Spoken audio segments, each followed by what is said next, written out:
All right, so culture and Can human we life. break that down more? We have adaptation. Your culture provides you with the skills to adapt to the environment in which you live. For example, if I got dropped off in the Arctic, I probably would not survive the day. I simply was not brought up with the skill set and tools to understand how to survive in that environment. But the same way, if you dropped an Inuit off at a mall in Southern California, they may not survive the afternoon because they don't know how to navigate that kind of urban environment. And so, depending on if you live in the jungle, the deserts, the Arctic, inner city, you learn different skill sets.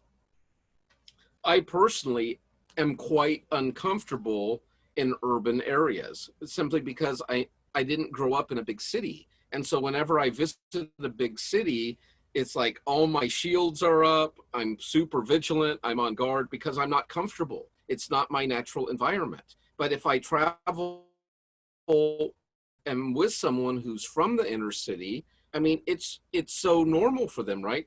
They know which streets to go down, which parks to avoid, where you shouldn't be after a certain time of night.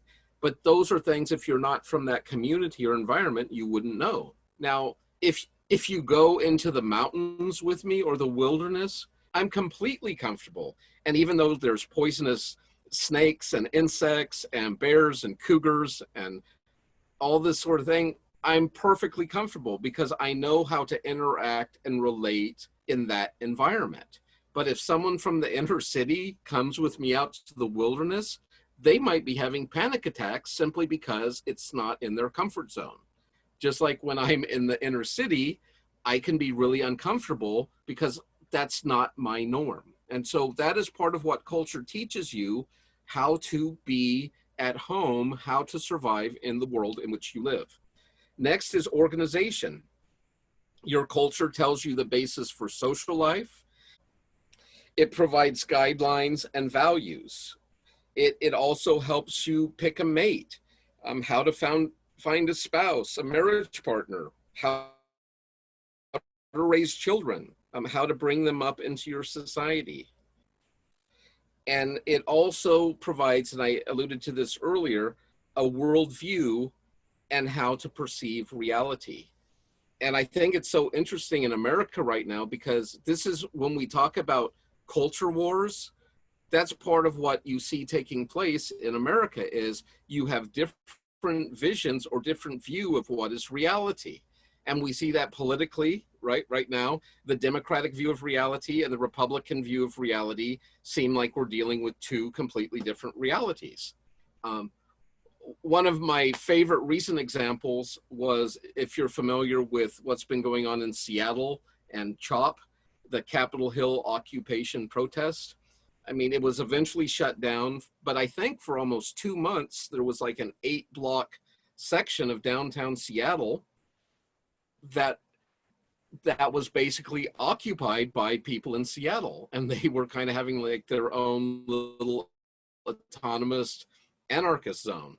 And if you watch Fox News or more conservative news outlets, every time they talked about CHOP, they would be showing pictures of burning cars or buildings, police being assaulted, riots, people smashing out windows, just basically like chaos and anarchy in the streets. But if you would go over to MSNBC or CNN, it's like a farmer's market, it's like a love fest, people are playing guitars and singing and kumbaya in the streets, right? Now, both were showing real footage, but both were only showing you a piece of the reality. And Fox News was trying to portray chaos, anarchy, disturbances, and the more progressive or liberal news sites were trying to show more of like this community activism that was very positive and helpful and healing. Now, personally, I think the truth is probably somewhere in between, right? Or incorporating both of those extremes. But probably for a lot of Seattle people, their reality was somewhere in between those two extremes. I got to go there personally this summer, just about a month ago now, and it had already been shut down. But that's what I found. The truth was kind of in between what these major cable network news were trying to tell us. And that's part of the value, I would say, of watching local news, people that are actually in the communities, that are actually there.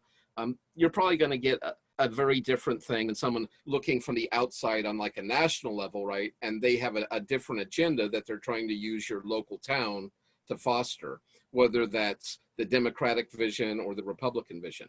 So that's just my caution and admonition to you. When you're looking at the news, it's super helpful to get a broad array of perspectives if you want to get closer to what's actually happening.